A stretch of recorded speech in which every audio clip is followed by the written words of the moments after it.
आज के इस वीडियो में सभी ई-मित्र कियोस्क को बताने वाला हूं कि रीट 2024 के ऑनलाइन आवेदन प्रारंभ हो चुके हैं। तो अगर आपके ई-मित्र पे कोई भी स्टूडेंट रीट 2024 का फॉर्म भरवाने के लिए आ जाए तो रीट 2024 का फॉर्म आप स्टेप बाय स्टेप किस प्रकार से भर सकते हैं, कौन कौन से डॉक्यूमेंट अपलोड करने हैं, खास करके फोटो व साइन किस प्रकार के होने चाहिए और डॉक्यूमेंट जो अपलोड करने हैं उसकी जानकारी, प्लस फॉर्म भरना, प्लस चालान जनरेट करना और चालान का पेमेंट करना, लेवल यहाँ पे सिलेक्ट करना। तो इस प्रकार की कंप्लीट जानकारी से ये कंप्लीट वीडियो है, तो आपको ये वीडियो पूरा देखना है, समझना है और उसके बाद जो भी स्टूडेंट आपके ई-मित्र पे आते हैं उनका आवेदन करके आप दे सकते हैं। तो आइए दोस्तों स्टार्ट करते हैं वीडियो। इसी वीडियो के नीचे लिंक मिलेगा, वहाँ पे क्लिक करके राष्ट्रीय अध्यापक पात्रता परीक्षा रीट 2024 के पोर्टल पे आ जाएंगे। सबसे पहले यहाँ पे आने के बाद ये विज्ञप्ति है, इसे पढ़ लेना है। तो जब भी आपके ई-मित्र पे कोई कस्टमर आए तो उनको विज्ञप्ति जरूर पढ़वा लेनी है। इंट्रोडक्शन वगैरह जो भी दिए गए हैं अच्छे से पढ़ाने के बाद यहाँ पे लेवल वगैरह अच्छी तरीके से जानकारी प्राप्त करने के बाद सबसे पहले आपको जनरेट चालान पे क्लिक करके चालान जनरेट करना होगा और उसका भुगतान करना होगा। उसके बाद ही आप ऑनलाइन आवेदन कर सकते हैं। तो यहाँ से चालान जनरेट किया जाएगा। चालान जनरेट होने का उसकी रीप्रिंट निकालने के लिए ये ऑप्शन है, फॉरगेट के लिए ये वाला है और पेमेंट स्टेटस देखने के लिए ये वाला है। उसके बाद फॉर्म भरने के लिए जो यहाँ पे जो ऑप्शन है वो भी दिया गया है। तो ये वाला फॉर्म भरने के लिए, फॉर्म भरने के बाद उसकी प्रिंट आउट निकालने के लिए ये वाला ऑप्शन है। तो चालान जनरेट करने के लिए जस्ट आप यहाँ पे क्लिक करेंगे। अब सबसे जरूरी यहाँ पे लेवल सेलेक्ट करना है, लेवल 1, 2 या फिर बोथ लेवल में आवेदन करना चाहते हैं। तो जो भी आवेदक आपके पास आया है वो कौन से लेवल के अंदर एलिजिबल है, तो यहाँ पे जो विज्ञप्ति दी गई है उसको पढ़ना है, जो गाइडलाइन दी गई है उसके अंदर सभी जानकारी मिल जाएगी। तो जिसके अंदर बोथ लेवल है तो बोथ, लेवल सेकंड के लिए आवेदन करना चाहता है तो सेकंड लेना है, लेवल फर्स्ट के लिए आवेदन करना चाहता है फर्स्ट लेना है। यहाँ पे गलती करेंगे तो यहाँ पे गलत टोकन कट जाएगा और आपके पैसे ऐसे ही वेस्ट हो जाएगा। लेवल लेने के बाद 10वीं की अंक तालिका के अकॉर्डिंग अभ्यर्थी का नाम यानी कि कैंडिडेट का नाम जिसका रीट का फॉर्म भरे, फिर फादर्स नेम, मदर्स नेम और उसके बाद डेट ऑफ बर्थ यहाँ पे लिखनी है। तो ये सभी जानकारी 10वीं की अंक तालिका के देख के आप अच्छे से भर सकते हैं। यहाँ पे कोई भी गलती नहीं करनी है, नाम वगैरह सही लिखने हैं बिल्कुल। उसके बाद यहाँ पे ईमेल आईडी दर्ज करनी है। उसके बाद यहाँ पे मोबाइल फ़ोन नंबर और एक अन्य मोबाइल फ़ोन नंबर डालेंगे। फिर ये कैप्चा कोड यहाँ पे डालेंगे। फीस कितनी है लेवल के अकॉर्डिंग आपकी आ जाएगी। फिर अगर आप ऑनलाइन पेमेंट करना चाहते हैं तो ये वाला ऑप्शन लेना है। अगर ऑफलाइन करना चाहता है, ई-मित्र से पेमेंट करना चाहते हैं तो ये वाला ऑप्शन आपको लेना है। ऑनलाइन के अंदर डायरेक्टली आपको ICC वाला ऑप्शन मिलेगा जो सामान्यतः हम यूज करते हैं और ऑनलाइन पेमेंट भी बड़े ही आसानी से कर सकते हैं। लेकिन इसके अलावा एक ऑप्शन और दिया गया है जो सबसे आसान है, ऑफलाइन वाला, जिसके अंदर आप ई-मित्र वाला ये वाला ऑप्शन लेंगे और यहाँ पे सबमिट पे क्लिक करके चालान जनरेट करके आप फॉर्म भर सकते हैं। तो यहाँ पे जैसे ही क्लिक करेंगे तो यहाँ पे जब भी आप चालान जनरेट करके फॉर्म भरेंगे तो आपके यहाँ पे जो समस्या है वो थोड़ी कम हो जाएगी। टोकन का यहाँ पे जो भी समस्या आती है उसके अंदर कम। तो सबमिट पे क्लिक करते ही इस प्रकार से आपका टोकन दिखाई देगा। तो इसकी जस्ट सबसे पहले आपको प्रिंट आउट निकाल लेनी है। इसकी प्रिंट आउट निकालने के बाद टोकन को पेमेंट करने के लिए ई-मित्र पे लॉगिन हो जाना है। लॉगिन हो जाने के बाद आपके वॉलेट के अंदर पैसे देख लेने हैं कि टोकन जितने पैसे हैं या फिर नहीं। पैसे होने की दशा में यूटिलिटी टाइप सर्विस पे क्लिक करना है और उसके बाद यहाँ पे आपको रीट लिखना है। जैसे रीट लिखेंगे REET रीट, तो यहाँ पे BSER रीट एग्जाम फीस 2024 का जो चालान का ऑप्शन है वो आपको मिल जाएगा। इसे जस्ट आप सिलेक्ट करेंगे। उसके बाद यहाँ पे चालान नंबर एंटर करेंगे। जो आपका चालान आपने जनरेट किया उसके सबसे ऊपर आपको चालान नंबर मिलेंगे, उसे यहाँ पे आपको दर्ज कर लेना है, बिल्कुल सही दर्ज करने हैं। चालान नंबर जनरेट करने के बाद कौन सा लेवल है वह लेवल आपको यहाँ पे सेलेक्ट कर लेना है। 1, 2 या फिर बोथ लेवल के लिए अप्लाई कर रहे हैं। उसके बाद गेट बिल डिटेल पे क्लिक करना है। कंप्लीट डिटेल आ जाएगी, इस चालान की जांच कर लेनी है। यहाँ पे नाम आ जाएगा, date of birth, father's name और मदर्स नेम वगैरह सब कुछ आ जाएंगे, बिल्कुल जांच कर लेनी है। वैलिडिटी की भी जांच कर लेनी है। उसके बाद ऐड बिल फॉर पेमेंट पे क्लिक करना है। बिल ऐड हो जाएगा। ऐड होने के बाद इस प्रकार से दिखाई देगा। तो बिल पे क्लिक करेंगे। उसके बाद स्टूडेंट के मोबाइल फ़ोन नंबर यहाँ पे दर्ज करने हैं। यहाँ पे स्टूडेंट के मोबाइल फ़ोन नंबर दर्ज करने के बाद जस्ट कंटिन्यू वाले बटन पे आपको क्लिक करना है। आप अगले वाले भाग के अंदर पहुँच जाएंगे जहाँ पे आप जस्ट पे बाय वॉलेट पे क्लिक करेंगे। पेमेंट सक्सेसफुली यहाँ पे कट जाएगा और टोकन जनरेट हो जाएगा। तो यहाँ पे आपको यहाँ पे प्रिंट लेजर प्रिंट पे क्लिक करके इसकी प्रिंट आउट निकाल लेनी है और इस प्रकार से यहाँ पे पेमेंट कंप्लीट हो चुका है, चालान का भुगतान हो चुका है रीट एग्जाम के लिए। तो इसकी प्रिंट आउट आपको निकाल लेनी है। ये प्रिंट आउट निकालने के बाद आपको फॉर्म भरने के लिए वापस मेन पेज पे आना है और यहाँ पे फिल एप्लीकेशन फॉर्म वाले ऑप्शन पे जस्ट आपको क्लिक करना है। उसके बाद कौन से लेवल के लिए अप्लाई कर रहे हैं वह लेवल लेना है। फिर चालान नंबर जो अभी आपने जनरेट किया था वह चालान नंबर यहाँ पे दर्ज करेंगे। चालान नंबर यहाँ पे दर्ज करने के बाद आपको यहाँ पे मदर्स नेम लिखना है स्टूडेंट का। तो यहाँ पे स्टूडेंट का मदर्स नेम यहाँ पे लिखा जाएगा। मदर्स नेम लिखने के बाद डेट ऑफ बर्थ यानी कि जन्म दिनांक यहाँ पे दर्ज करनी है। तो सबसे पहले दिन लेना है, फिर महीना और फिर ईयर यहाँ पे सिलेक्ट करना है। फिर ये कैप्चा कोड यहाँ पे दर्ज करने हैं और उसके बाद जस्ट नेक्स्ट वाले बटन पे क्लिक करना है, फॉर्म ओपन हो जाएगा। यहाँ पे ये सभी जानकारी आपको एक एक करके भरनी होंगी, यहाँ पे दी गई हैं। तो सबसे पहले यहाँ पे सामान्य जानकारी, नाम, मदर्स नेम, यहाँ पे फादर्स नेम और यहाँ पे डेट ऑफ बर्थ आ जाएगी। यहाँ पे ईमेल आईडी आ जाएगी, मोबाइल फ़ोन और अल्टरनेट मोबाइल फ़ोन नंबर आ जाएंगे। उसके बाद आप जेंडर सेलेक्ट करेंगे, वैवाहिक स्थिति क्या है वह सिलेक्ट करेंगे, आधार कार्ड नंबर यहाँ पे दर्ज करेंगे स्टूडेंट के। और उसके बाद आरक्षण की जो श्रेणी है ST SC OBC अनरिजर्व, यहाँ पे EWS जो भी कैटेगरी है स्टूडेंट की वह सिलेक्ट करेंगे। उसके बाद धर्म लेंगे। उसके बाद अगर कोई भूतपूर्व सैनिक है तो यस लेना है, वरना फिर नो लेंगे। यहाँ पे क्या दिव्यांग है तो यस लेना है यहाँ पे, वरना फिर नो लेंगे। राष्ट्रीयता आप यहाँ पे सिलेक्ट करेंगे।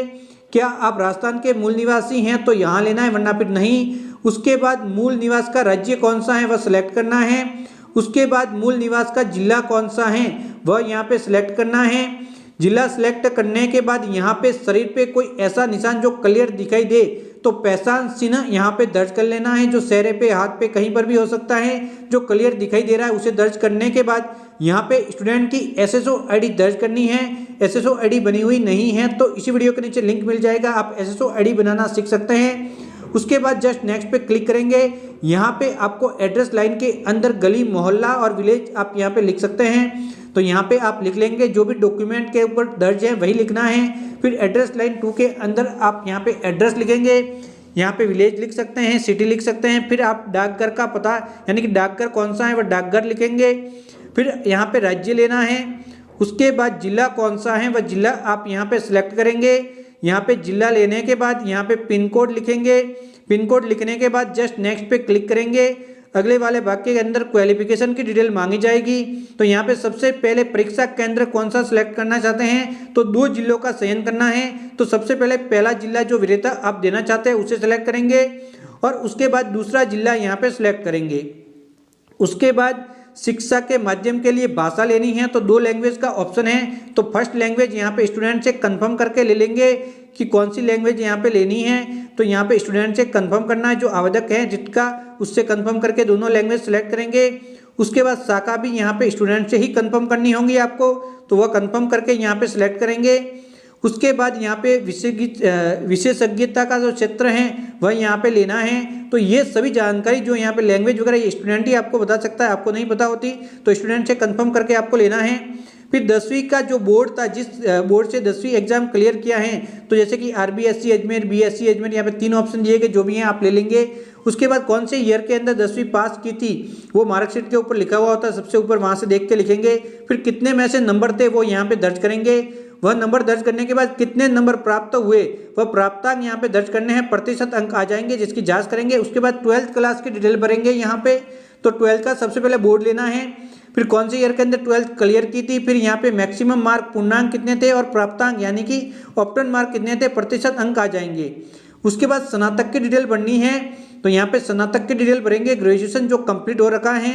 तो यहाँ पे दोस्तों देख सकते हैं, तो यहाँ पे आप सबसे पहले यूनिवर्सिटी सिलेक्ट करेंगे, कौन सी यूनिवर्सिटी है। उसके बाद उस यूनिवर्सिटी से कौन से ईयर के अंदर क्लियर किया था एग्जाम वह लेना है, फाइनल ईयर के। उसके बाद मैक्सिमम मार्क लेने हैं, फाइनल ईयर की मार्कशीट पे मिल जाएंगे आपको। फिर प्राप्तांक लेने हैं, वो भी फाइनल ईयर की मार्कशीट से ही आपको लेने हैं, प्रतिशत अंक अपने आप आ जाएंगे। उसके बाद पोस्ट ग्रेजुएशन यानी कि पोस्ट ग्रेजुएशन जिसका कंप्लीट हो रखा है उसको ही ये ऑप्शन लेना है। तो यहाँ पे पोस्ट ग्रेजुएशन की डिटेल आप भर लेंगे। उसके बाद आपको आगे बढ़ना है, पोस्ट ग्रेजुएशन नहीं कर रखा तो इसको ऐसे ही छोड़ लेंगे। इसके अलावा यहाँ पे आपको BSTC अगर किसी ने कर रखा है तो ये वाला ऑप्शन है, इक्वल टीचर्स, यहाँ पे दोस्तों देख सकते हैं। तो ये लेवल के अकॉर्डिंग है, तो जैसे कि कोई लेवल 1 के अंदर भर रहा है तो ये वाला फर्स्ट वाले ऑप्शन के अंदर डिटेल भरनी ही होंगी, 2 के अंदर कर रहा है तो सेकंड वाला।